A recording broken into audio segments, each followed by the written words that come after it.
Já imaginou abrir o jornal da sua cidade e encontrar uma coluna assinada por nada mais, nada menos que Machado de Assis? Seria o máximo, não é mesmo? Ter no jornalismo atual alguém tão brilhante e com uma escrita tão original. E vocês sabiam que os brasileiros do século XIX tiveram esse privilégio? Sim, porque Machado de Assis foi jornalista e dos bons, hein? Ele ficou cerca de 40 anos só no jornalismo. Agora, pensa comigo o tanto de textos que ele produziu só nessa área. Contudo, a maioria das pessoas só conhece os livros de Machado de Assis, ou seja, os contos, os romances e alguns poemas, mas desconhece completamente a sua atividade e os seus textos jornalísticos que, diga-se de passagem, serviram de experiência e grande inspiração para projetar o seu nome na literatura mundial. E vocês sabem, né? Um jornalista tão amplo como Machado de Assis não pode ser visto de forma restrita. Por isso, neste vídeo, eu vou apresentar um pouquinho do que foi o jornalista Machado de Assis. Meu nome é Elaine Rodrigues, eu sou professora e escritora e este é o canal E-Redigindo, no qual falamos de literatura, escrita e muitas coisas ligadas à arte e à vida. Agora, vamos mergulhar no oceano jornalístico de Machado de Assis?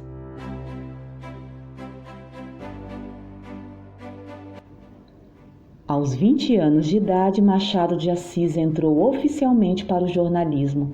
Ele foi um jornalista múltiplo, um original analista das questões sociais de sua época e, segundo suas próprias palavras, ele era um homem de olho alerta, profundo, sagaz, pronto para remexer o mais íntimo das consciências. E ele remexeu tudo, viu? Falou de coisas pesadas e espinhosas, mas de um jeito bem leve e fazia com que os assuntos mais corriqueiros tivessem um sentido valoroso, um olhar especial.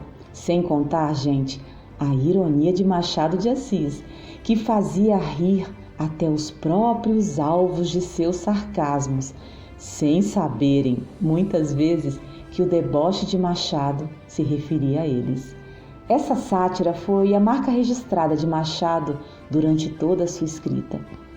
Sabe, o nosso jornalista, ele falava a língua do leitor e não havia distância entre quem lia e quem escrevia, porque Machado conversava com os leitores de um jeito tão fluido, como se fossem amigos. Inclusive, ele falava aquilo que todos pensavam, mas não tinham coragem de dizer. Como na época em que chegaram os bondes elétricos ao Brasil. O povo estava eufórico com essa modernidade, mas Machado não era tão otimista com as modernidades, porque ele achava que tecnologia, sendo utilizada por gente sem noção, daria um péssimo resultado. E um dia ele pegou sua pena e redigiu um texto para o jornal, falando do lado negativo dos bondes elétricos, ou seja, como era o desconforto de andar em transportes coletivos com algumas pessoas sem noção. Vamos ver um pedacinho dessa crônica? Ele diz assim: ocorreu-me compor umas certas regras para o uso dos que frequentam bondes. Esse meio de locomoção, essencialmente democrático, exige que ele não seja deixado ao puro capricho dos passageiros. Então, vamos às regras. Artigo 1, inventado por Machado. Os encatarroados podem entrar nos bondes, com a condição de não tossirem mais de 3 vezes dentro de 1 hora. Quando a tosse for tão teimosa, eles têm 2 escolhas: ou irem a pé, que é um bom exercício, ou meterem-se na cama. Mas também podem ir torcer para o diabo que os carregue. Eita, que jornalista bravo! Que nada, era só uma forma de encarar os problemas enfrentados nos transportes coletivos da época. E parece que as coisas não mudaram muito de lá para cá, não é mesmo? Ou vai dizer que você nunca pegou um ônibus ou um metrô com alguém tossindo ou espirrando sem modos, quase que na sua cara? Na época em que estamos vivendo, isso seria um caos nos transportes coletivos, não é? Bom, essa crônica é chamada de Bala de Estalo. E como disse um famoso historiador das crônicas de Machado de Assis, nesse livro, ele diz que as balas de Machado podem ser doces ou explosivas. E ele detonou, viu? Machado não poupou os passageiros mal educados e sem noção nos bondes. Vamos continuar lendo as balas? Nesse trecho da crônica, Machado ironiza aquelas pessoas que resolvem do nada contar a vida toda delas para o passageiro que está ao lado.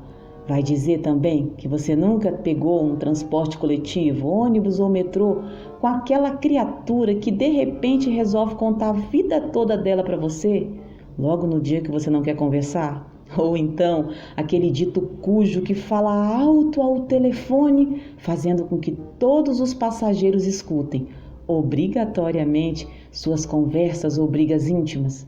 Olha, Machado já passou por coisa semelhante, viu? Veja o que ele disse na crônica. Toda pessoa que sentir necessidade de contar os seus negócios íntimos, sem interesse para ninguém, deve perguntar para o outro passageiro se o assunto é de seu interesse.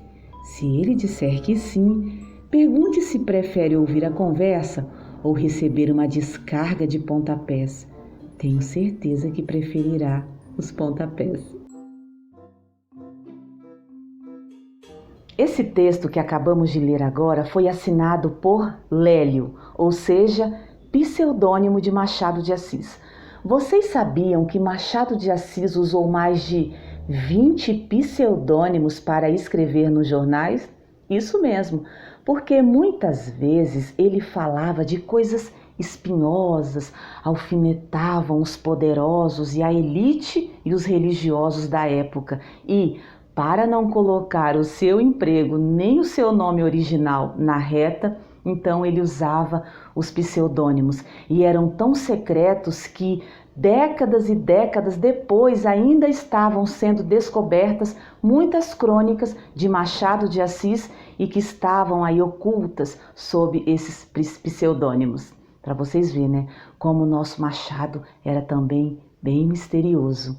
E vocês já ouviram dizer que na época ele era chamado, como nós dizemos hoje, de isentão? Isso mesmo, porque Machado ele não se envolvia diretamente nas militâncias ali de sua época, mas ele sempre opinava ali de uma forma indireta. E agora, será que o grande escritor da literatura brasileira era isentão mesmo? Bom, o vídeo já está longo e eu vou deixar esse assunto continuando sobre o jornalista Machado de Assis para um próximo vídeo. Portanto, se inscrevam no canal para não perder essa série jornalística de Machado de Assis. Gostou do vídeo? Deixa aí o gostei para que eu possa saber se devo ou não continuar com vídeos assim como esse. E, bom, compartilhe nas suas redes sociais e eu vejo vocês nos próximos vídeos. Até lá!